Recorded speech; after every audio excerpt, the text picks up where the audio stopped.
Ladies and gentlemen, welcome to the session 5-3, Envisioning and Empowering for Korea Peace Process. So, it is my pleasure and honor to welcome you all. I see some of the audience here offline, and also we have members of this session online. My name is Moon Ayong. I'm CEO of PEACEMOMO. Thank you very much. I came here with my expectation full of height because we have wonderful panelists here today. I'm going to now give you the introduction of each of the panelists here before starting. So we have 7 panelists today. First of all, we have Mr. Seongung, General Secretary of Ecumenical Youth Council in Korea Online. We have Ms. Hanbeet, Program Officer of National YWCA of Korea. We have Ms. Gasun, PEACEMOMO YPS Coordinator, next to me. And Mr. Ikho, representative of O Special. And then we have Mr. Kim Jongdae, Executive Director of Regeneration Movement. And also we have the non-Korean participant here. Mary Joyce is here. She's a regional liaison office of the Global Partnership for the Prevention of Armed Conflict, GPEC. We also have Mr. Yong Sin, member of the PPDC, Peace and Public Diplomacy course. We have a lot of panelists here with much less time needed. So all I have to ask you is to be punctual, at least. So if you have further questions that you want to raise during this panel discussion, please use the Q&A session. For those of you who are watching us online, we have a link down at the bottom of the slide called Rewatch. Then also the organizers can check it if you have any further questions or not from that link. Now, without further ado, I'd like to ask Mr. Seongung, General Secretary of Ecumenical Youth Council in Korea. Welcome. Good afternoon. Can you hear me well? Let me begin my presentation. Because of the time constraint, I will speed up my presentation. Can you see my slide on the screen?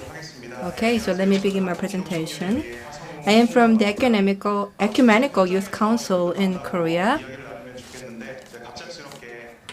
I had to be in the self-isolation quarantine, so I was not able to participate in the KGFP in person.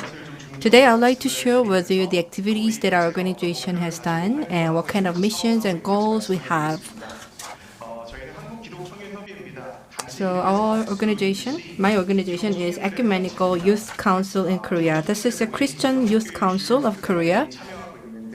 So various denominations, youth groups are participating. Our organization pursues the world full of life and peace. That's our mission. You know, the general public tend to believe that Christianity is very selfish and closed religion, and they only care about their own God and believers. And especially after the COVID-19, I think people's negative perception toward Christianity has actually increased. And I admit that the Christianity does have some conservative trend, but we also have the tradition of the movement that we fight for justice. For example, like Jesus, he died on the cross, but before his death, he took care of the sick. He took care of the unrighteous, and he really showed how to take care of others in need.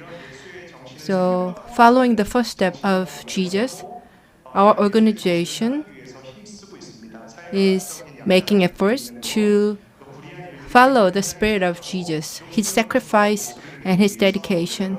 We are also making a lot of efforts to raise our voices as the ecumenical youth group.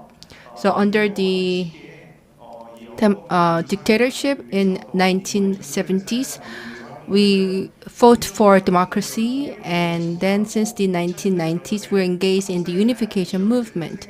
And starting from 2000, we try to promote various values in the Korean society in the name of the Life and Peace movement. And currently, we are focusing on economic disparity, environmental issues, as well as a lot of social problems. So let's first take a look at the peace unification on the Korean Peninsula and what we have done. As for the unification movement, yes, this is something that we have worked on for many years. And we believe that the peaceful unification is our mission that we have to pursue.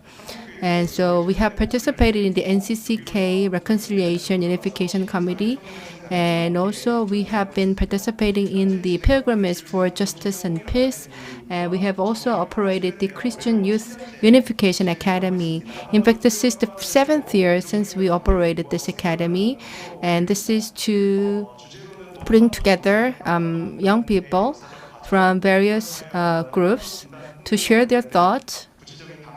And also we have the very concrete courses on the unification issues, as well as our sensitivity for peace. A lot of the young people, they are indifferent to this issue of peace and unification, and therefore we try to make this topic light and accessible to these young people.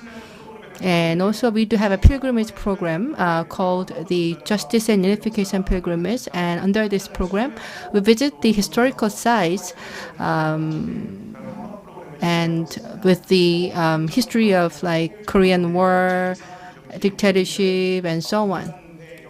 In other words, the sites that bear the sorrow of the national division and also historical tragedy.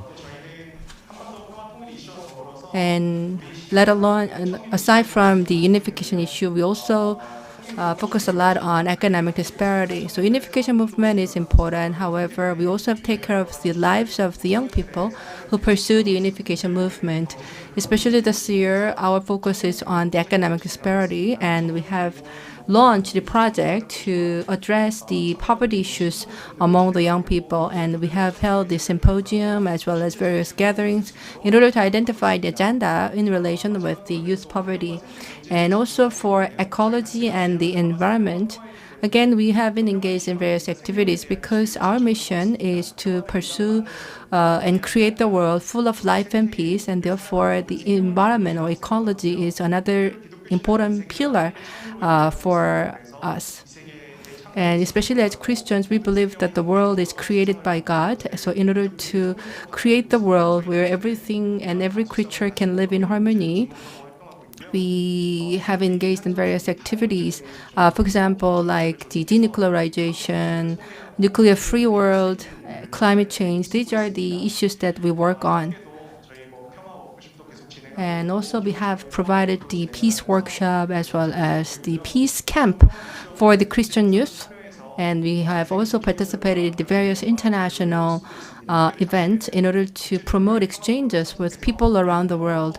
Especially last year, we participated in the Global Religious Convention, and we had some exchange programs with the Japanese young people. We will continue to strive for peace and unification. And with that, thank you very much. Well, thank you so much. I just naturally have a big clap for you, congratulating your very punctual and succinct idea with such a high speed. So he has been talking us about the importance of the meaning of religion in this process of the inter-Korean relations. What we're trying to do is to have the capacity building for the process of Korean Peninsula peace. So he has been giving us the importance of the mission as well. So for further speakers, I'd like to ask you to listen to these ideas in that perspective. I'm not giving any pressure further for being punctual to the next speaker, but I hope you can keep that in mind. Thank you very much. My name is Hanbeet. I'm a program officer of National YWCA of Korea. And also I am going to give you the introduction of what we have done for the Pilgrimage of Justice and Peace, and I'm going to also give you what we have done for the Korean Peace Process Program.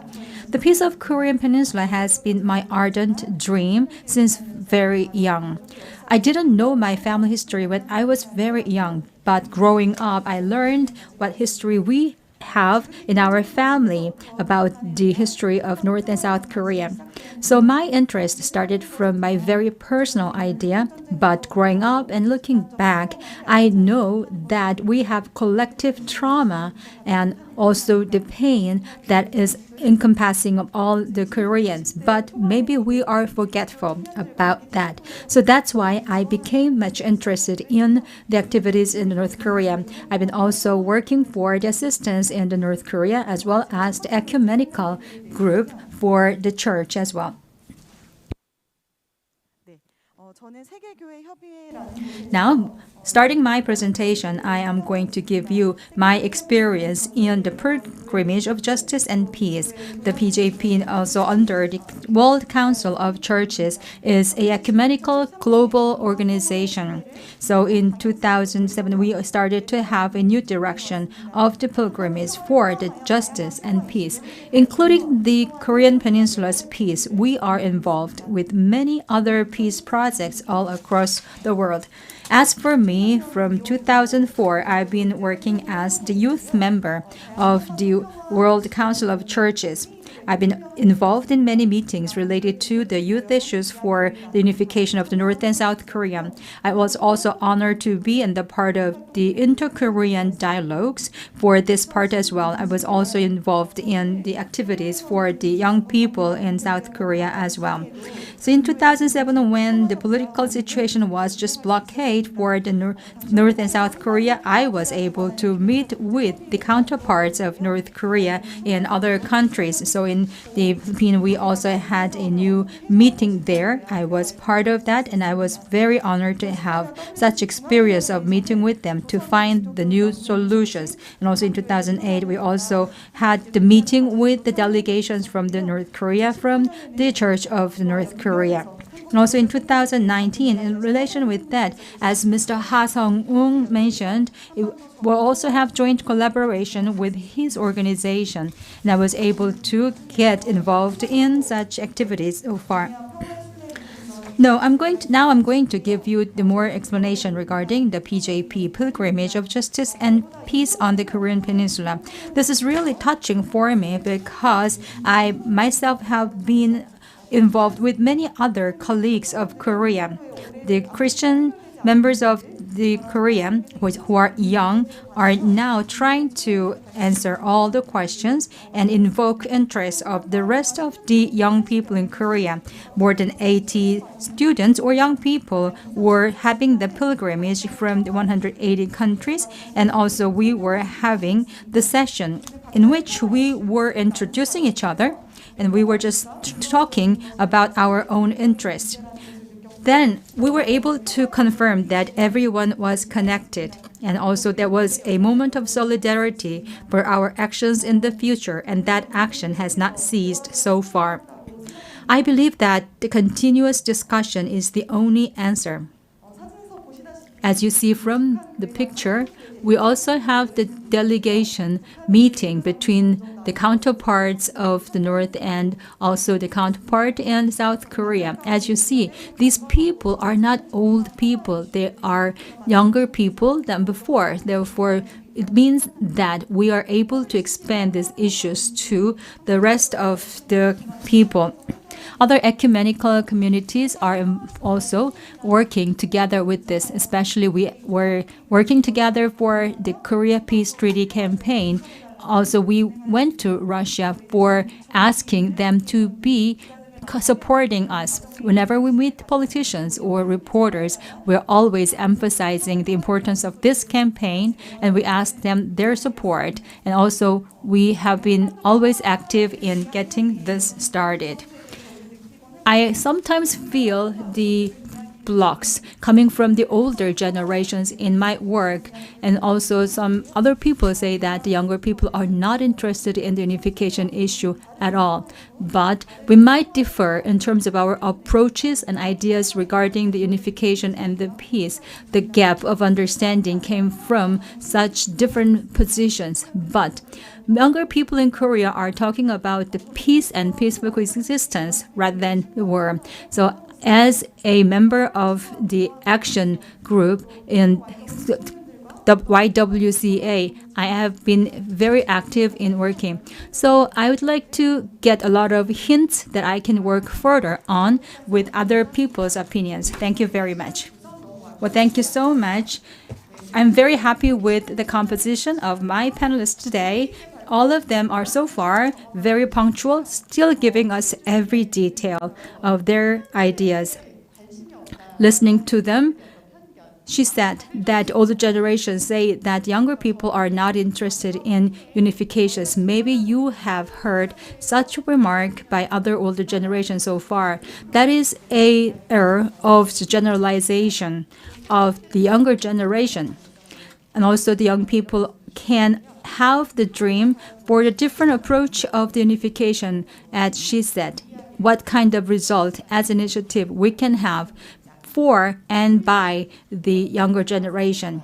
Pilgrimage, which is walking and living, how can we connect them to the unification? And she also talked about those ideas as well. Thanking her, I'd like to now welcome the third presenter.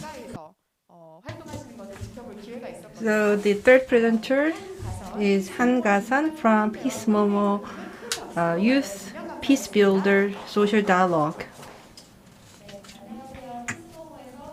Good afternoon. My name is Gasun. I'm working as a coordinator for PEACEMOMO. Today, with regards to the peace-building processes for Korea and also for Asia Pacific, we have brought together a lot of experts here, youth experts. And today I would like to talk about the Northeast Asia Youth Peace Builders Social Dialogue promoted by the PEACEMOMO. So back in 2011, the Lee Dae-won, he was appointed as the ambassador for unification by the Ministry of Unification. And one day he made a call and he expressed his wish to create a youth organization for peace unification movement. So that initiative was initiated by PEACEMOMO, and the GPEG and the IPB sponsored the birth of this organization. That's how we began the social dialogue among the youth peace builders for peace in East Asia. So Northeast Asia Youth Peace Builder Social Dialogue is to bring together young people who are interested in peace and unification issues, but not just to linking them together in order to ensure heart-to-heart, frank communications. We try to provide the safe spaces for their discourses so that they can freely express their opinions on the various conflicts as well as the regional tension. And so we give them the opportunity and the venue to share their thoughts and experiences and learn from each other. I will just briefly go over the program. So 27 participants from Northeast Asia as well as the other regions, including the US and also the Mongolia, as well as the Taiwan and the Hong Kong. So various people from various countries participated, which really helped us expanding our horizons. And it was implemented and it took place between the March and June of 2021. And here you can see the topics, including democracy, peace building, military tensions, COVID-19, and so on. So anything with peace. Yes, we have a lot of seminars that talk about peace and the gatherings, but what's unique about our approach and our effort was that even from the start to the end, everything was initiated by the youth. And the youth, the young people, they had the ownership throughout the process. So Dr. Lee, he only made the proposal, but then he wasn't really involved in the actual process of operating the program. And also we have participants from various countries, but mainly the participants were from Korean. And therefore, in order to make sure that the forum and the meetings focus not too much on the Korean issues, we try to have a more even distribution of the people with different nationalities, and we also carefully design the program and the courses so that we will not too much focus on only on Korean issues. So in order to ensure productive discussions, we try to create a safe place for everyone. And also this kind of, because we deal with the topics that involve a lot of tension, and also so we deal with the very serious topics, but usually our conversation was very light and also full of fun. So we share our activities and experiences in order to make our program sustainable. We made a lot of efforts. And I believe the core for sustainability of the program is to have a laugh, is to have a smile. Of course, so we can have very serious gatherings, like to deepen our understandings. So we can have very formal discussion and debates. And at the end of the day, you may feel that you'll learn a lot, but you don't really share your feelings and your empathy with other people. And I don't think that those kind of gatherings and the seminars can provide us with rich experiences. And therefore, what we have to focus on was that we have to change and influence the perceptions of the young people.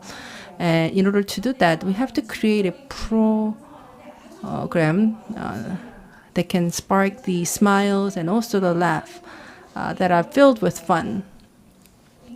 Recently, I read a book, and it says that the human smile is designed to attract people. So it's like a magnet that attracts other people, and this is also a mechanism that can break down the psychological barriers, and this is a lubricant to ensure smooth social communication, and I completely agree with this. So the young people who were gathered in our program, I don't know what they will be in the future, but in the final session of our program, we actually had the time to share our dreams together. And one of the participants said that if we are in the position of the policy makers, then let's just open the border without any kind of preconditions. And we made a lot of joke, and it was really lightweight but very fun and very engaging sessions. So I think that these kind of experiences can help us creating the real community. You see that with this kind of atmosphere, it's very difficult to hold grudges against each other, to hold distrust against each other. And it really breaks down the psychological barriers. And therefore, I sincerely hope that one day we could have this youth-initiated program, even with young people in DPRK. You see, we oftentimes have a dichotomy, like we versus they, but we really have to overcome this dichotomy in order to have the broad conversation and dialogue with people across the world. And with that, thank you very much. Thank you so much. What she said is very important because humor or smiling, laughing are really important because it can prevent people from being so serious or attacking each other. Our issues may be very dark and deep, but laughing is something that elevates this to the level of lightness of life. So laughing aloud and sitting on the floor would mean nothing, but actually it meant a lot to the workers of these people. So I was very impressed by the prospect that one of you might become the policymaker in the next generation. I look forward to that. Probably I gave her a little bit more time. If you thought so, you are right, because Ms. Han Gasun has birthday today, so congratulations, happy birthday to you. That is why I gave her a little bit more time for that. So have a great day today, Ms. Han. Now, I'm going to invite Mr. Ikho, representative of Special. if you have been involved in the O Special, 44A is something that you can never forget. So let's hear what 44A is about. Thank you very much. As was just introduced, my name is Ikho, representative of O Special, which is the To Korea's Culture Exchange Program. Since you are here taking very special time out of your busy schedules, I'm going to give you something that can stay in your memory. So now this PPT is really light and amusing, right? So it's like in a bono bono style for children, but I'm going to give you this lightness as the first mood for this presentation. As you see here in the slide, we have 3 people from South Korea and 3 people from the North Korea, the defectors of North Korea. So 6 of the youngsters were happening to meet together and play together. That was the end of play at that time, that we have to part, but we didn't want to just part, so we want to continue to play. But other people said that it's time to go home. We didn't like it. That is why we decided to meet again with the excuse of having a form of group. So we wanted to learn the card play in North Korea, which is very popular, and so popular that nobody is ignorant about it. It's called 44A. So we were playing this card play for long, and we decided to become friends. So it means the meeting of the North and South youngsters to become friends. As you see here, we were doing the 44A card program of our making, and we also have the dice programs as well. So all these games were just amusing enough for us to stay contacted. And also we invited other people from the other groups as well, and we were having a lot of fun time. So please enjoy the pictures here now. And also the 44A was something that was not familiar to other people in the beginning. So what does it really mean? Then I taught how Kasasaki or 44A card play is run. And so we even had a big competition among the players. Ideas led to other ideas, and also we had the 3 meals a day program by renting out a big house all together, and we occupy the house by living together for 1 day, making 3 meals a day. So as you see here, this is the Cheoron place, and on the hill we were taking pictures with a which is the Cheoron field as our background. So it goes toward North Korea. So we were able to feel how large the North Korea and the borderline is about. So we were also having the campfire at night. We also had the North Korean film screening. At first, we were criticized even by having this kind of screening, but I was confident that the viewers would like it. And I was right, because it was a great hit. We also made the cooking as well. So we made patjuk, the porridge, by ourselves at winter night. We were also enjoying the ski. When we were trying to fall, we were just helping each other and dragging up. We also had the party with the chicken and beer as well. All other activities were there. So this is my conclusion. What mission did we have, or do we have, in the space where North and South youth are equally treated, making friends one another? We think of peace. I think I'm given a little bit more time. I don't know how much time I have spent, but I'm going to spend the last few minutes to talk about the importance of our meeting. We have the principles of our meeting together. We were on equal terms.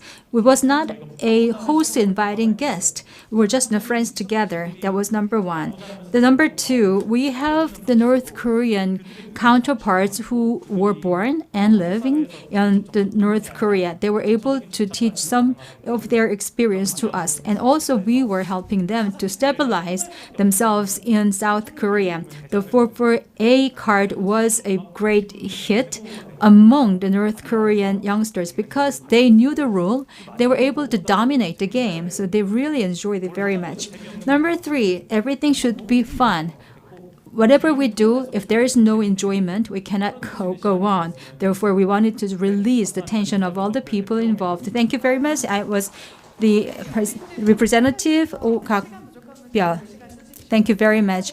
Now, I have to tell you that everyone has been very supportive and cooperative for us, being very punctual. So he was not an exception.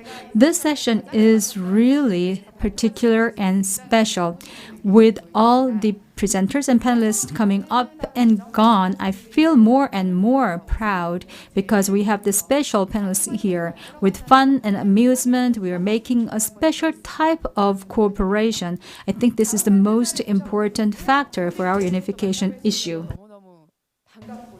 Now, we would like to invite the next speaker, Mr. Kim Jongdae, Executive Director of Regeneration Movement. He's actually the founder of that movement. So, Dr. Kim. Thank you very much for a kind introduction. I'm also very delighted to be part of this panel.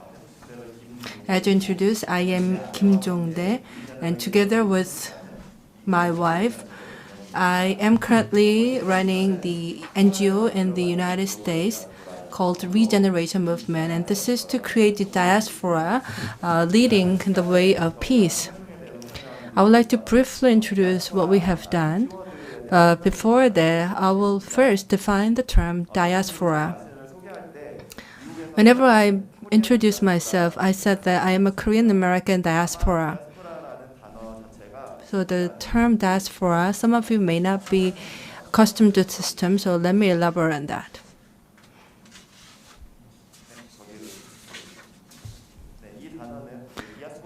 This diaspora, this refers to the Israelites, the remnant of the Israelites, who are scattered across the world after the Babylonian rule. But currently this refers to all people who are displaced, or all, for example, like descendants of the Koreans living in overseas. And there are some commonalities among diasporas. Number one, marginality. Number two, multi-identity. These are the two key features. They are often marginalized from the mainstream culture, and therefore they do have the experiences of minority. And also, they scatter all around the world and they move from different cultures. For example, like the Korean young people living in the United States, they have the Korean parents. They live with the Korean parents at home, but then when they go to schools, they have to mingle with the foreign friends. And oftentimes they are confused with their identity, but it can also be their strength to be a bridge that link different cultures together.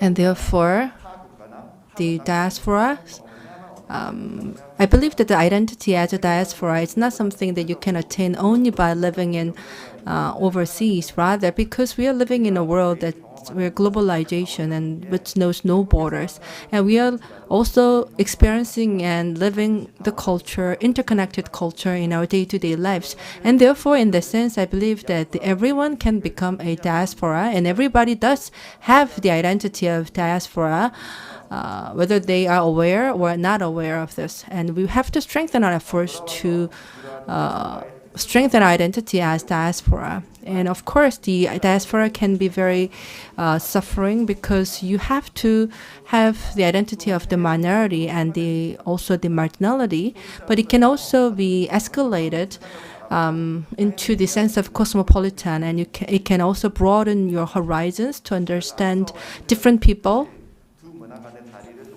And therefore, I believe that this diaspora can give you the ability to serve as a bridge between different cultures. So we have a hope for diaspora and their peacemaking capacities. And I believe that with this, we can create the world full of love and overcoming the hatred.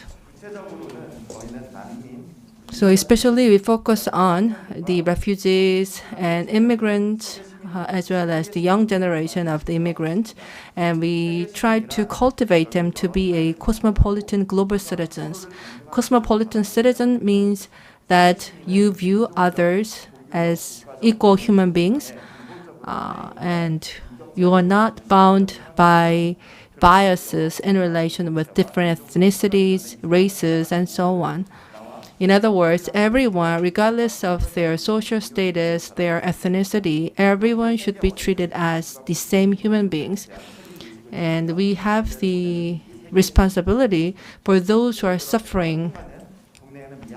For example, like in my district, we have a lot of young people from Myanmar, and they are living in the United States. However, they are also fighting and they are trying to join hands to fight for the democracy in Myanmar.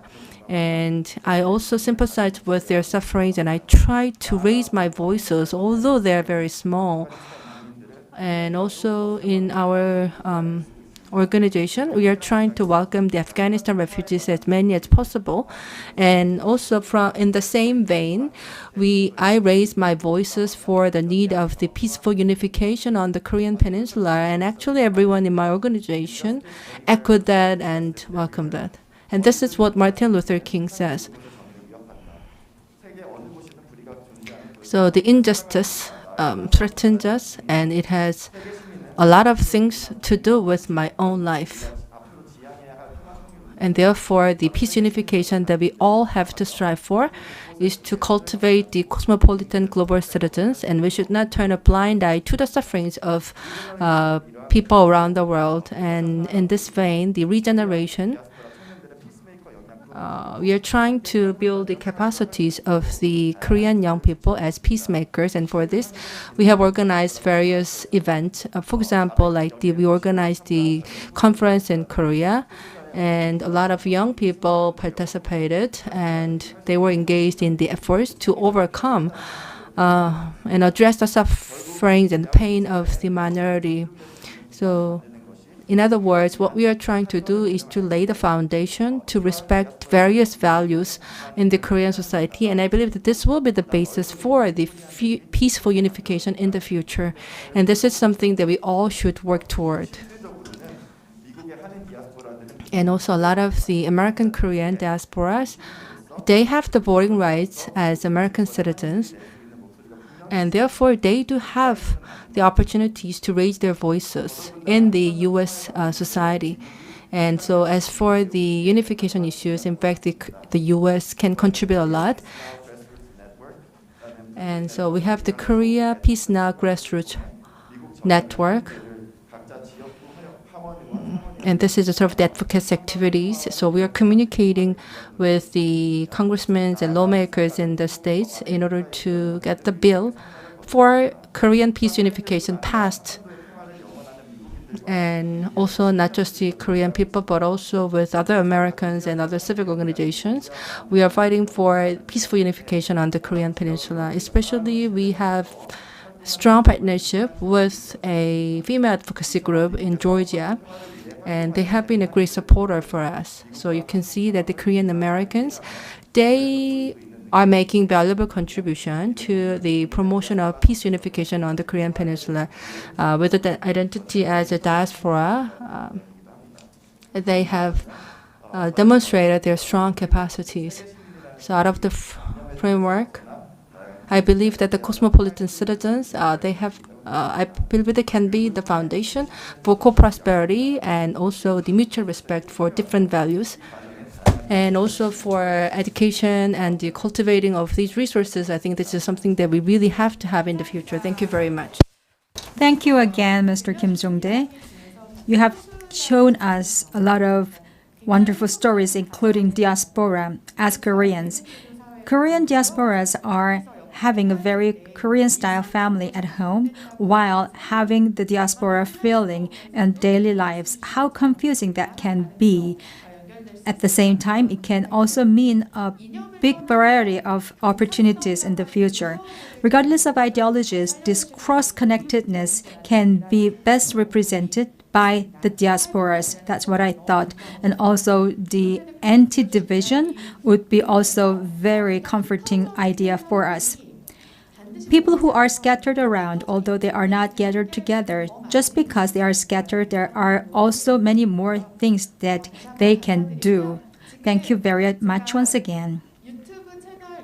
Now we are having the YouTube link here. So if you watch the screen here at the bottom, there is a button for re-watching, and also you can go there to get the link.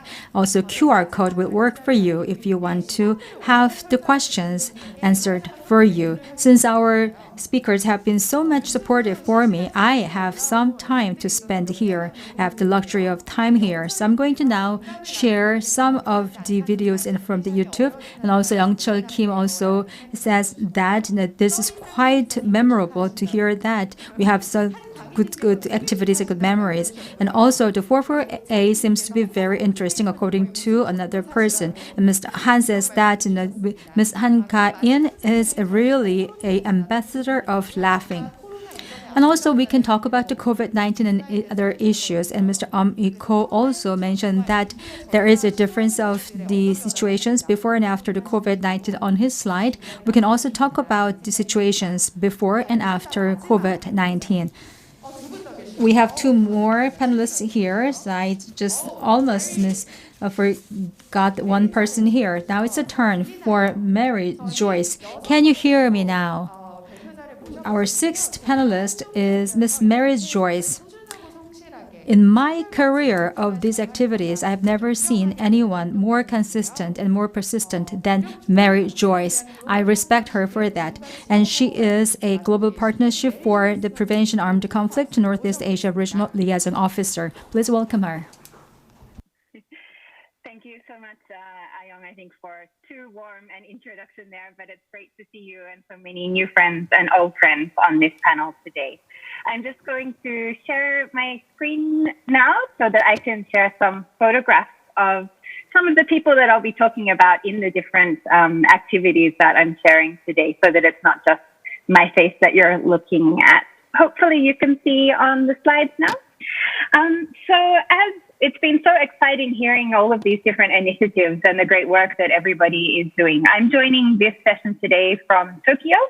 So as the only non-Korean on the panel today, I wanted to share a little bit about the importance of what all of you are doing for the broader region, and really some more sort of hopes and ideas for what we can think about for regional cooperation for Korean peace building and so on. We've heard from others about the role of the diaspora, or also how other countries can play a role in providing a safe space for Koreans from both North and South to come together, for example. So I wanted to just share a little bit about that and some thoughts as part of the conversation today. Because, of course, peace on the Korean Peninsula is not something that is only important for the Korean people. This is really something urgent for the whole of the Northeast Asian region, and even really globally as well. You know, at the moment, we see this increasing tension and the competition between the United States and China. Or, as was mentioned before, the COVID-19 pandemic has really shown us just how important cooperation beyond borders is, and the fact that it's not possible for any of us to live, isolated, just trying to look after ourselves. With the climate crisis also, we see how we're all impacted in different ways, but in common ways as well, as typhoons from here in Japan go across to the Korean Peninsula, or extreme weather is becoming more and more serious throughout all different parts of our region and our world as well. So I think this just really shows how vital it is to have more dialogue and more cooperation within Northeast Asia, and how urgent this is as well. The continued existence of nuclear weapons here in Northeast Asia, and the Cold War structures which still remain, of course, including the situation of the ongoing Korean War and the impacts that has, such as militarism and mistrust, are being obstacles now to building and sustaining peace in this region as well. But at the same time, and as we've been hearing so much from the different panelists today, there are such exciting signs of hope and vision and really action for the future, which are taking momentum throughout Northeast Asia now as well. Youth are standing up for their futures to create the kind of society that they want to be living in as well, as we can see in these photographs here, some examples of that.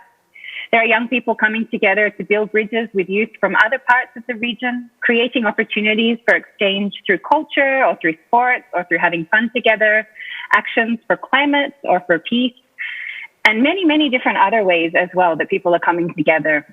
Northeast Asia is home to, I think, about 300 million young people, which even when we think about from a global perspective, is really just such a huge cohort and such a huge potential there as well. especially now with the technical or the connectivity and the familiarity that many youth in this region have with these tools and with how to connect beyond borders, and how much we've had to learn these kind of skills even more under COVID. There's just a huge amount of potential in this kind of cooperation as well. So as well as all the different initiatives we're hearing about today, I'll just share very, very briefly a couple of the things which you're seeing in the images today. We have young people who are coming together across conflict divides to share their visions for a peaceful future through the Northeast Asia Regional Peacebuilding Institute, or NARPI, that we can see here, who are building relations and sharing their dreams and frustrations as they travel together on board Peace Boat, the organization that I'm based at. Young people coming together across the DMZ, including from both the ROK and DPRK, as part of GPAC's civil society-led Ulaanbaatar process, or even actually young people coming together around the world to create a treaty to ban nuclear weapons, as was done by the International Campaign to Abolish Nuclear Weapons, or ICAN. Actually, when ICAN won the Nobel Peace Prize in 2017 for its efforts to make this treaty, every single one of the staff members was under the age of 35 years old. So I think this really shows just what a difference young people can make when they have that space available there as well. So while local and bilateral actions are, of course, very important, I really think that it's so crucial to come together through a regional approach. And this is what can help to build safe spaces together for dialogue and for cooperation, for looking at how to search for a common identity or common and genuine security as well. This is also one way that we work together to bring participants from the DPRK in, as we do with GPAC, for example, as well, with our members in Pyongyang. So I think we really need more and more opportunities that we can reach out beyond these borders, both virtually and physically, and empower young people to be engaged and active and also excited and looking forward to the future as well. And I think there is a huge role that civil society, that governments, that the private sector, that academic institutions can all play to this, to make sure that this space is really handed over to the young people to take the lead now as well. Although under COVID, it's very difficult to create the same kind of personal connections, there are so many ways that I think we can work together even more to use this space, as we've been hearing in the different examples today. And so I hope if there's any young people who have ideas of things that they want to implement but need this kind of support or champions and so on, that you can reach out to different partners and we can work together to make even more of an impact as well. So as PEACEMOMO and GPAC, we're just really looking forward to hopefully creating even more links and connections across borders and working together to help towards our common goal of ending the Korean War and the division of the Korean Peninsula and creating a whole region which is free from nuclear weapons and nuclear threats, and transforming the current situation, the tensions and hostilities and competition, into more dialogue and cooperation and sustainable peace for a truly genuine human security as we're moving forward. And I will leave it there. Thank you very much for the opportunity to be with you all today. 와, Mary Joyce 선생님께 정말 다시 한번 뜨거운 박수 I'd like to give 부탁드리겠습니다. another round of applause to Mary Joyce. She's the only non-Korean joining us virtually. And while listening to what she said, she really talked about the importance of the GPAC. See, that all countries across East Asia, for GPAC has created a space for every country in East Asia can have communication. So as I said earlier, creating a space, safe, psychologically safe space, this is very important. And I believe that the GPAC has been involved in creating such a space, and I really respect its endeavor. Now, we would like to invite the last speaker for this session. So, while listening to the others, I believe that the Mr. O can give us the presentation that can link different dots together. So, thank you very much for introduction. I am from the Peace and Public Diplomacy Corps. My name is Yong Sin, and currently I'm studying the North Korean Studies in Dongguk University, and also try to practice what I learned in the field. This Peace and Public Diplomacy Corps that was launched in 2006, previously it focused on cultural affairs only, but we are trying to expand and develop the public diplomacy. And also through public diplomacy, we are trying to promote the democratic development in Korea and eventually the peaceful unification on the Korean Peninsula. This year, we did the monitoring for the policy monitoring for the Unification Ministry, as well as the joint sessions with the Japanese young people. And we had a lot of discussions and gatherings in order to expand our capacities, especially together with the Nashidoki Peace Academy in Japan. We did the civic education program. So 13 people from Japan and 13 people from Korea. So we deal with the fair trade issues in the Philippines and the Papua New Guinea, as well as the territorial dispute in Northeast Asia.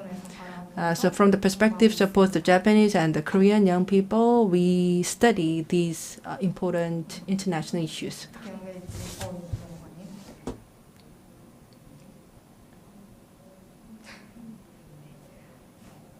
넘겨주실 수 있으실까요? 죄송합니다.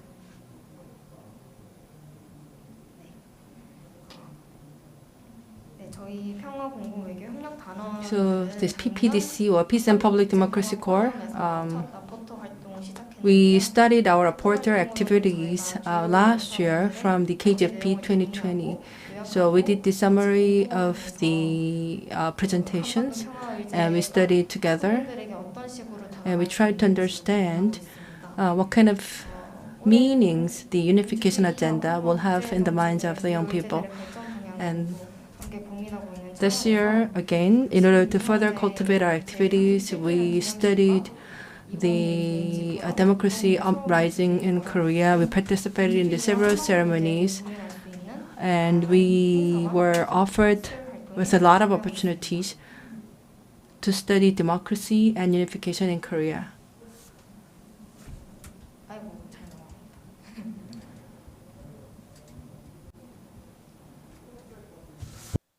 네, 초록색 큰 삼각형을 꼭 눌러주시면 다음으로 넘어가집니다. 네. 아, 죄송합니다. 괜찮습니다. Sorry for this technical problem. 여기도 지금 러포터분들이 So we have two reporters here in the audience, and I believe that they will give us the very good summary of our presentation today.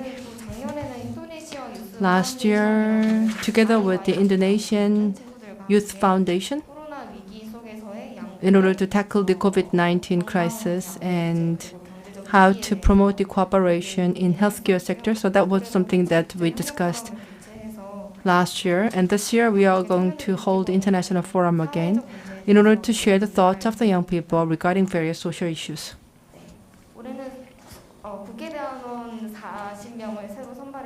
And also we recruited the 40 new members, and together with them, we are holding the regular online gatherings. And also as for the public diplomacy to spread the understandings of the peace unification, I believe that the young people should have better understandings. And therefore, our organization is try to cultivate the young people, and by providing them with a lot of education opportunities and discussions. And also we network and partner with various organizations as well. And with that, thank you very much. 네, 오경진 선생님 감사합니다. Thank you so much, Ms. Oh. 지금 이 That was Ms. Oh Yong-sin, the member of the Peace and Public Diplomacy course. She said that there is a member of rapporteur in this audience as well. It's very comforting for me. The Peace and Public Diplomacy course that she is belonging to is an organization that also gives a space for us to have discussions. That is also a rapporteur organization. Last year, I was able to meet with her for that mission as well. So what is the connectivity of the peacemaking and my activity. So she has been also an ardent player of all these activities. And also we have many reporters here. Thank you very much for your hard work. And they are just keeping the record of our activities here. Also, we do have our special member here, Mr. Kim Chan-ho, and also Mr. Kim Jong-hwan, who have been working so hard for this organization of the democratization and peaceful makingness. Thank you very much. And this has been the end of our panelists. I was nervous before starting, and we were able to save almost 15 minutes before the end of this session. I felt this session very particular and special based on my experience in attending many other sessions in many other conferences. Whenever I have a session, there was always a timekeeping issue. Any one person could just dominate all the time they had. But democratization is about guaranteeing all the equal opportunities for all the participants. So all the panelists here today are the actual people who are realizing the importance of the democratization. So now is the time for us to have the questions and answers. I know that all the panelists have been listening to each other. So especially Ms. Oh Kyung-jin, what is your impression? To listen to all these other people. This is a free discussion time now. Mr. Kim Jongdae, you just took up the microphone. Are you right? Yes, I'm going to give the opportunity to other people. I pass now. Okay. Then how about Ms. Han Gasun? You grabbed the microphone. Would you like to express your impression? Yes, thank you very much. And I listened with attention to all other people. I have a question to Mr. Ikho because I don't have much time. You said that you were going to have this timing for the making friends with each other between North and South Korea. What does it really mean? Would you please elaborate on that? Yes. Thank you for the question. I actually can dominate the majority of the time left for us. So actually, I saved time actually in my presentation because I was finished earlier than expected. So why do we make friends with the people in the north? Why do I have to become a friend of person who defected North Korea? Why do I have to become a friend of the refugees? Why do I have to become a friend who is disabled? Well, all these are questions that are linked with all our activities. And do you believe in the existence of the main enemy? If you want to call the other person as enemy, what you get in return is the enmity. So, more than the enemy, no enemy or invincible is the opposite word, antagonism. Therefore, if you become invisible, there is no worry whatsoever in your life. Why do we become friends? And by becoming friends, we can have something to be produced. If we are making friends, we can have fun together. If you have friends, you will know that your friend's happiness is your happiness. So if we become friends, everything will become better and better. So in that regard, I ask people to become friends. And Ms. Han Gasun emphasized the importance of laughing. We are laughing too. Among friends, whenever we are meeting, we are laughing, smile, and having fun. That is our main activity in my organization. Thank you very much. Thank you. Thank you very much. I think that he made an eye-opening announcement that what's greater and stronger than enemy is no enemy.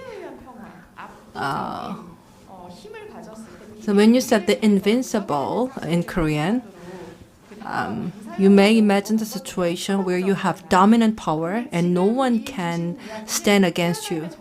But I think that his statement is a sort of the paradigm shift, that we don't really need enemy. So no enemy is the true strength. So let's imagine, let's say that we have a very, very serious gathering organized by the central government. But let's say that every participant burst into laughter. Let's say playing Sasaki games. The heads of the states, they come together and play Sasaki game. I think this is just paradigm shift. Ms. Lee? Thank you very much for sharing your thoughts and experiences. I was also very impressed by all the presentations and the remarks. And I also thought that everyone here is so special and unique because the unification process that we dream of is not something that's very heavy and serious. Rather, what we are trying to do is to create a space with the psychological comfort. And in that space, we all pursue the unification process in a very accessible manner. And also, there is a saying that I'm not involved in the movement if I am not interested in. So I also want to pursue fun together and pursue our mission together, but with a lot of fun. My question is, after the outbreak, right after the outbreak of the COVID-19, together with the DPRK youth group, we tried to create a safe space. So we tried to have the project in Cambodia, but because of the COVID-19, all our plans were canceled. So under this COVID situation, how can you continue with our gatherings? How can we continue to have this kind of like gatherings with a lot of fun? Thank you very much. So there was a question from the audience that what's the difference before and after the COVID-19? So we talk about the meetings with the laugh and with humors and so on. Can anyone respond to this question? Then maybe Mr. I will give you the microphone. Since you have left us a lot of time, so would you like to answer to the question, what is the difference between before and after COVID? You cannot meet and drink or eat together, right? Yes, people say that with Corona or post-Corona, it means that we are going to accept the COVID-19 as our part of daily mode. So maybe this is a positive comment, but people might think that something that we do not need to meet with one another even after COVID. I don't agree with that because you have to meet with other people. If you love somebody else, you have to meet with the person. Without meeting, no love. Therefore, you have to look the other person in the eye and so on.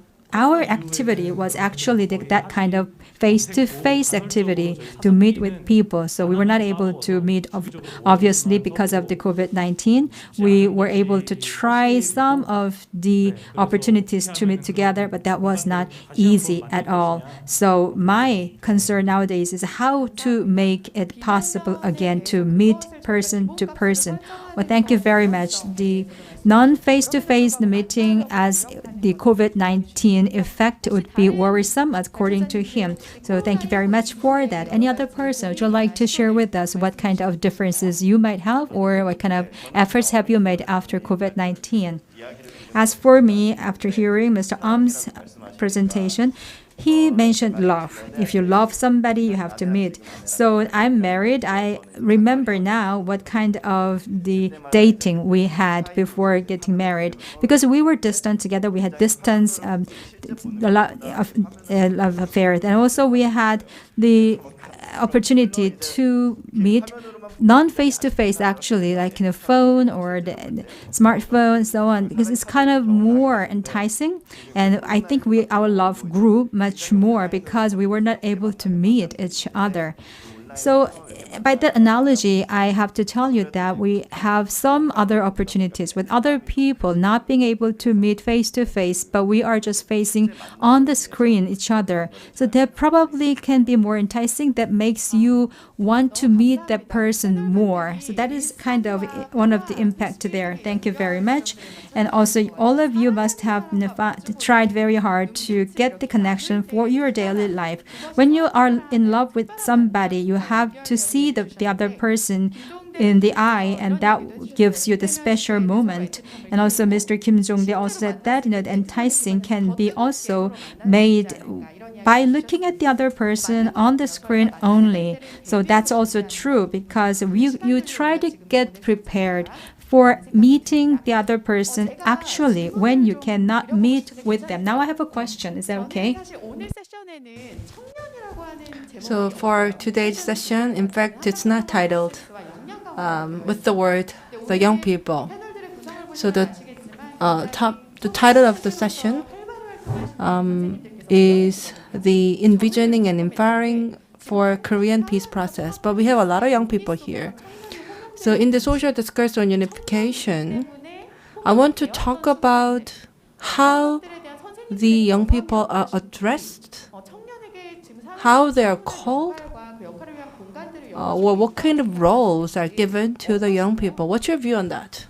제가 잠시만요. 지금 요 발표에 관한 상호 질문은 끝난 건가요? But 그럼 이어서 혹시 질문하실게요. 그럼 만약 그게 are we done with the panel discussion session? 아, 그렇지 않아요. Because before concluding that, I want to ask questions to the two speakers. Okay. 총무님 지금 So, Mr. Ha, you can answer my question, and then I will give the chance to Mr. Oh to ask the questions. So, regarding the moderator's question, let me respond. So, the civic societies, as well as the Christian movement, oftentimes they are led by people who were university students in their 1980s, and oftentimes they complain that the young people nowadays are not passionate. They are the ones who fought for democracy, they risked their lives, and also they had a serious sense of understanding about the social problems, but they complained that the young people nowadays are so indifferent to the politics and also the national affairs. And I admit that some of their complaints are right, and I admit that the young people nowadays, they take less care about the society than the previous generations. And also the youth movement, they're in the dire situation. Because for many young people, peace and unification are not the main agenda, because they themselves do have their own hardship in their day-to-day lives. Economic disparity gets worsened, and this affects not only the young people, but also the older generation as well. And this is because the existing generation, the previous generation, established the special privileges for a certain class of people, and also the social hegemony and the hierarchy. So in this sense, I think education is very important.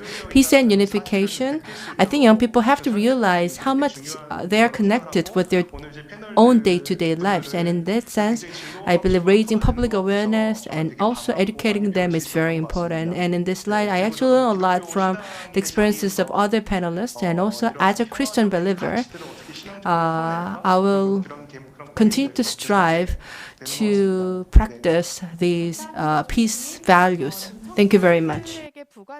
Thank you very much. We have seen a lot of burdens onto the shoulders of the youth, which is actually coming from the older generation. And the older generation calls the younger generation, why are you not passionate at all? Then what do I do?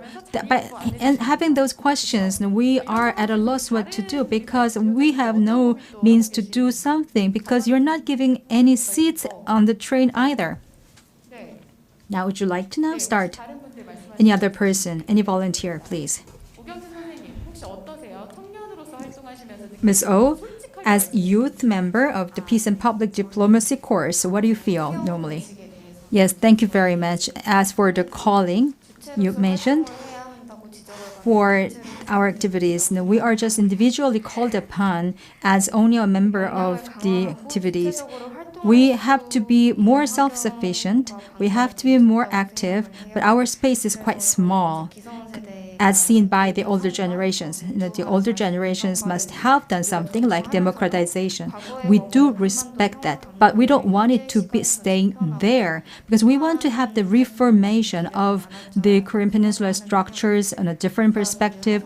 More opportunities should be given to us to do those things.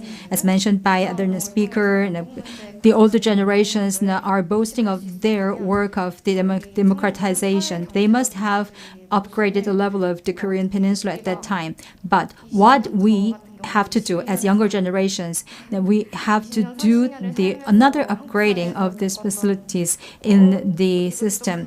I've lived this life for 22 years. For my 22-year-old life, I have been feeling some kind of discomfort. I didn't know where it came from, but now I know it came from the division of the North and South Korea. Have you really thought about this the sincerity, I think I have to ask you all to think about this from now on. Well, thank you very much, Ms. O. So when we are called upon, we are called individually when there is some kind of different situation. Although we are called as youth collectively. So if you want to do something, we are just having at a loss, not knowing what to do. Sometimes if myself am trying to do something, I am not invited by the older generation. Older generations are always saying that they are young at heart. And let's see, when you get older like me, I think that when we talk about the Korean peace process, there is no space for younger generations. Only working level people are taking up the space there. For example, for those of them who have actually been to North Korea for negotiation, continue to do their jobs, not giving the opportunity to younger generation. Some time ago, when we have the industrial complex meeting, they said that they have the changeover of the generations in the north. However, there was no generational shift in this counterpart of the south because the people who have experienced continue to do the work. So Mr. Ikho, would you like to say a few words about the role of the youth? Yes, I think that I was very good at saving my own time for presentation because I now come up with more and more to talk about. I'm not probably welcomed by saying this. I don't know. I'm a youngster and I've been told by other young people only. So that is why I feel more compassionate to the people who are not young anymore. If you read The Little Prince by Saint-Exupéry, it says that anybody had his own younger days, but they only do not remember.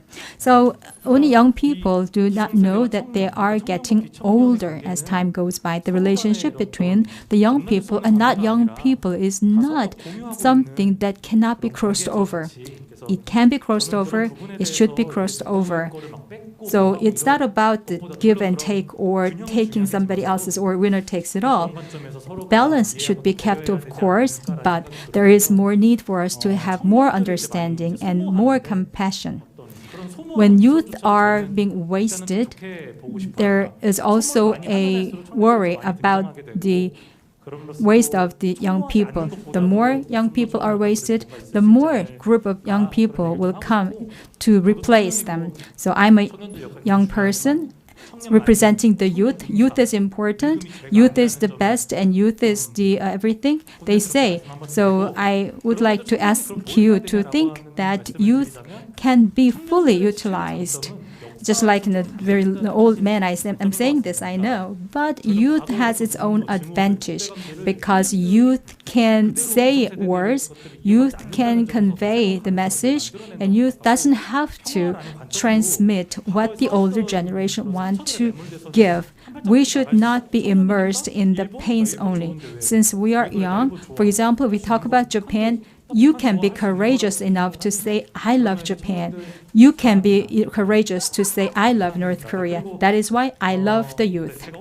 Young people, I love you all. So can I continue my discussion? Did I disconnected? So I have a question actually. I have a question to Mary Joyce. I'm going to speak in Korean. The GPAC is something that is not so much familiar to other people. Even though you explained it to me, I'm not quite sure what GPAC is really about. So would you please say in one word what GPAC is about? What kind of mission or role does it have? Can you be very succinct with some very small number of words what GPAC is about? That's number one. And secondly, we have the prevention of the conflict, or disarmament or armed conflict issue. Korean people are very stingy about giving compliments. We are more apt to give criticism to others. Even on the SNS, people are very ready to be upset, very ready to fight against each other. So my second question to you is about what is your impression about the Korean people by nature? So in relation to the armed conflict, so why do you think Korean people are fighting each other that hard? And also my next question is also about the code of laughing. So we have the connection of the laughing when we meet and when we exchange for a long time. So in the Northeast Asia part, do you want to have other activities that you want to do in the Northeast Asia? If you have better and good ideas, would you like to share with us what activities do you want to do more? Okay, thank you so much for the questions. I think to say GPAC in one word, I would take the word partnership. That's one of the words in our title, and that's really the core of what we're doing. But I think just with that, maybe it's still a little bit abstract, a little bit hard to imagine what we'll do. So I'll take the liberty of maybe using a couple of sentences more to explain as well. So GPAC, rather than one organization, it's a network of different peace-building organizations from all around the world. It was created about 15 years ago. We have a very small office, which is based in the Netherlands, but we're active in 15 different regions around the world. And so I'm coordinating the Northeast Asian region program, but also there is also in Southeast Asia or South Asia or in East Africa, many different places around the world that each have their own different agenda, their different members, their own peace-building activities as well. And here in Northeast Asia, our priority really is to try and create regular and sustained and ongoing spaces for civil society, and we define that in many different ways. It includes NGOs, but also academics or researchers, faith-based groups, given the different kinds of civil society in the different countries that we have in Northeast Asia. We keep that very broad, but basically a place for people from throughout the Northeast Asian region to be able to come together to discuss issues related to their peace, their security, their everyday lives as well. So we do that through regular dialogue sessions. We also do peace education programs, sometimes conferences, sometimes more unofficial spaces to come together. Sometimes we publish books together, these kind of things as well. So it's a very quiet network. We're not necessarily organizing very many public activities, but we're always welcoming any more partners, more members, more people to work with and to expand the different network of people who have the common goals of working for peace in Northeast Asia. And we do have members in Seoul, of course, including PEACEMOMO is one of our members as well. And also we have members in Pyongyang that we work with regularly as well. Of course, we're not able to have online meetings with them under COVID, but we are in very regular communication by telephone, by email, by these different other methods to try and keep our partnership and connections up as we're going as well. I'm not sure if I should continue to the other questions or open up for other people to speak first. 메리 조이스 감사합니다. Thank you very much, Mary Joyce.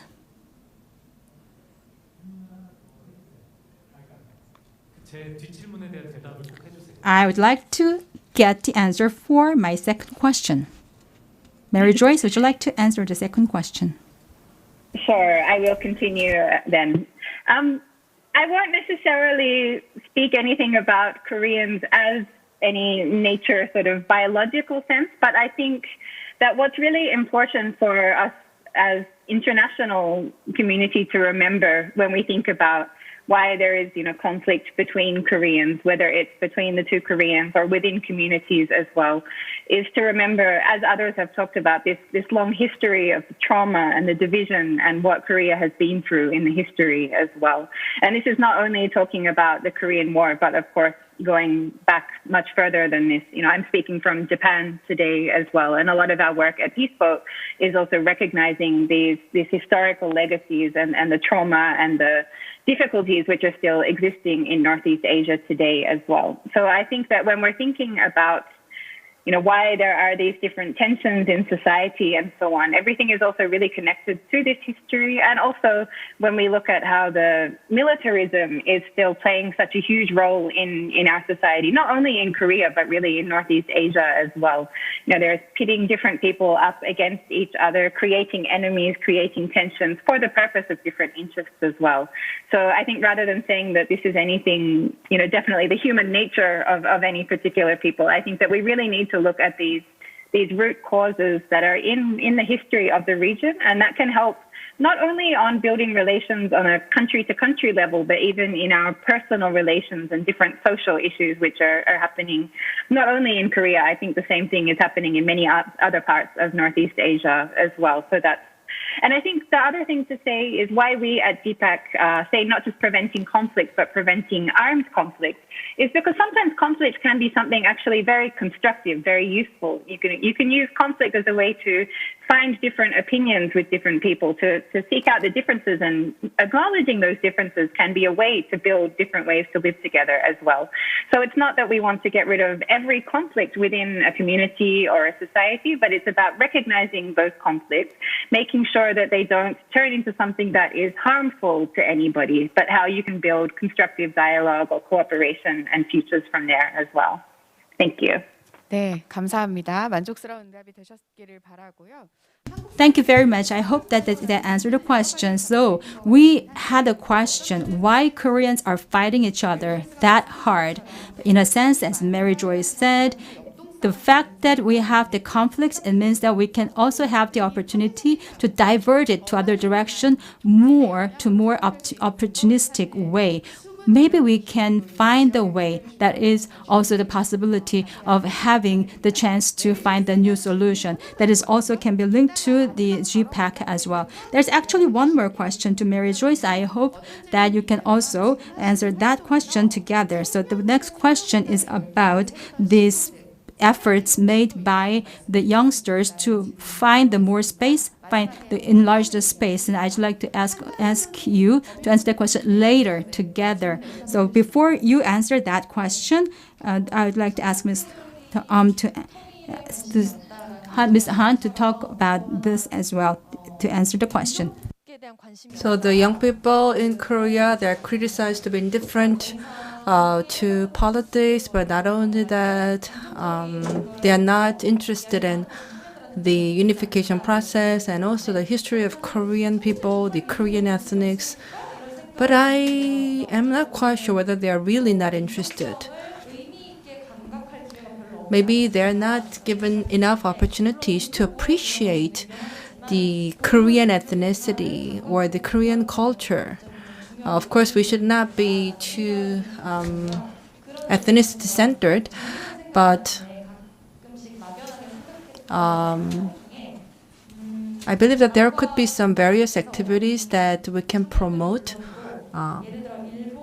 So young people from North and South Korea, as well as the young Koreans living in Russia, China, and Japan. So we can bring them all together and create a venue for them. And I think that will be a very interesting event. So Mr. Kim talked about the marginality and multiple identities. So you know that we all from different nationality. But I believe that by creating that kind of event, we can ensure the gatherings of people from different nationalities, and they will be given an opportunity to overcome their nationalistic barriers. So I hope that one day we could organize those kind of gathering among the young people. Thank you very much, Mr. Kim. You were about to ask the question before, right? So I will give you the chance to ask the question. No, it wasn't really about the question. Rather, it was about the comment. But I think that we somehow moved already to the different topic. So now is almost the time for wrap up. In a very short period of time, we have engaged in very extensive discussions. And now I would like to give a chance to all panelists to make the final comment. So maybe in the order of presentation. So beginning from Mr. Ha, please be very concise and brief.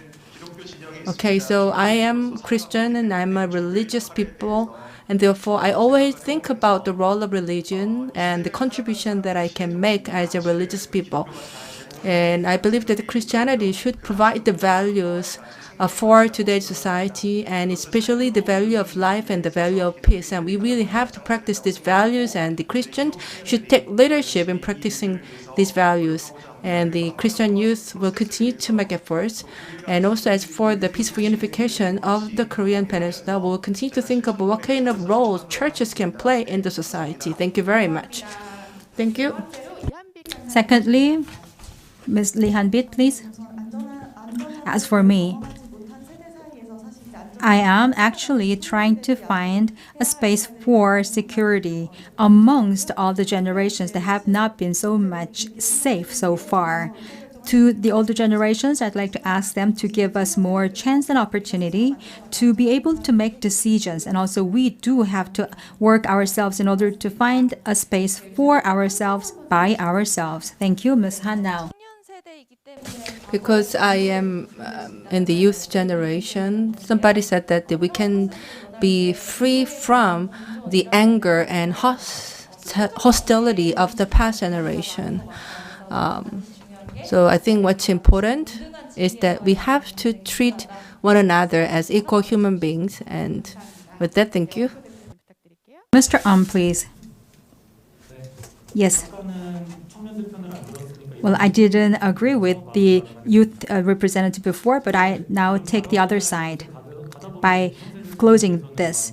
The older generations always ask me why unification is averted by the younger generation. But my direct answer to them is as follows. Unification is one thing, peace is another. The fact that we don't like unification, it doesn't mean that we don't want peace. And I also add to them, since a long history has passed already after the division of the North and South Korea, unification is actually peace for younger generations. And also, unification is some kind of anti-peace now. So some other people living in Paju area are not worried about their tomorrow. And down further, away from the North Korea, they are not any safer than the people who are living right close to North Korea. Likewise, the younger people are not actually afraid of the peace. So I hope that there are more exchanges between older and younger generation. Thank you. Thank you very much for all your comments and presentation. I really enjoyed them and appreciate them a lot. It was a very good learning opportunity for me. Thank you very much. As somebody mentioned, yes, unification and peace, these are very important topics. And I'm always serious about this topic. Sometimes I go too serious, But I think what's important is to bring together young people and give them the opportunities to enjoy. And I think that that's how we can raise their awareness and also their interest. And that's why the regeneration movement is also working to bring together the diaspora young people. So if you go to our website, then you will see a lot of photos and also explanations about what we do. And especially the Korean diaspora scattered across the world. We are trying to create a sort of the playground to bring them together and let them play. Thank you very much. So diasporadialogue.org, that's your website. Now, Mary, please. Sure. So I think very finally, as we're thinking about this question of, how to create more space for young people, I don't necessarily have the answers for this, but I would say that as GPAC, that's something that we're really thinking about day to day. And I've learned so many different ideas from everybody speaking today that we can really take forward as well. But what's, I think, really important to note there is to make sure that it is in a really ongoing and sustained way. I mean, having a youth session or a youth representative is always a great first step, but making sure that the different ideas and suggestions and recommendations that come from youth are actually really listened to sincerely and given the space to be taken forward and implemented from there is so crucial as well.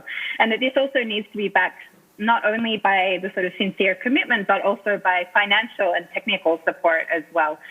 So just, I think, as, an international community, or as I'm not necessarily a youth, so someone in between within these different organizations within peace movement or NGOs, making sure that really concrete support is there is something that can't be stressed enough, I think. But I hope that today's session can also be an opportunity to start even more connections with these amazing Korean-led youth initiatives that are happening and the connections that are already existing in Northeast Asia or internationally as well. So I'm looking forward to seeing how this conversation can be connected and continued into the future as well. So thank you so much. 네, 메리 조이스 선생님 감사합니다. 네, 우리 마지막으로 Thank you very much, Mary Joyce. Now, last but not least, we have Ms. Oh Kyung-jin. 잠깐 저의 개인적인 경험에 대해서 I would like to briefly share with you my own personal experiences. When I was the fifth grader in my elementary school, I was told by my homeroom teacher that the Kim Jong-il died. And every student stood up and congratulated the event with big applause. And I think that this really proves that the Korean young people, they are not given enough opportunities to appreciate the value of peace. But I believe that through your activities and your movements, I sincerely hope that the young people in Korea can have more opportunities to learn about peace and appreciate and enjoy that values. So thank you very much. So far we have had this session titled the Envisioning and Empowering for Korean Peace Process. I hope that you all enjoyed the session. There are a lot of replies from the audience that it was really interesting, impressive, informative. Thank you very much for your comments, and I would like to thank all the participants once again for your time and attention. Before concluding this session, I would like to make this remark that we all have our own prejudice for certain generations, but we have to overcome these prejudices. We should not oversimplify the people in different generations. So rather than generalizing the young people as a certain people, I think that we really have to create a venue where we all can express our diverse values and differences. And I believe that those who have should give up on what they have. Only then we'll be able to build peace. And in that sense, I believe that we really have to have the movement. And I believe that the past generation should really give their way to the young people so that they can be more involved and fight for various social values.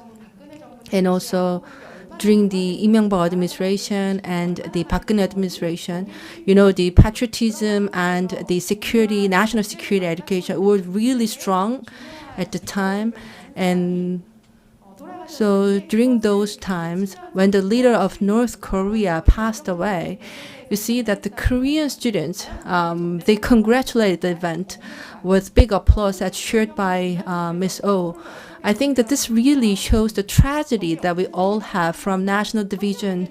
In order to have the world with no enemy, I believe that we have to give new possibility and new future to young people. And so far, we also talked about the ethnicity as well. Should the ethnicity really exist? The minority, the marginality, the multiple identities and diaspora. I think that these are something that we all pursue in a new way in the future. Of course, we are not here to give you the right answer. Rather, it's just to explore diverse thoughts and opinions. Was it interesting and fun? Yes. I hope so. And I would like to thank Mr. Ha and Mary Joyce for your time as well. And I would like to thank the organizer of today's forum. And with that, let me conclude the session. Thank you very much.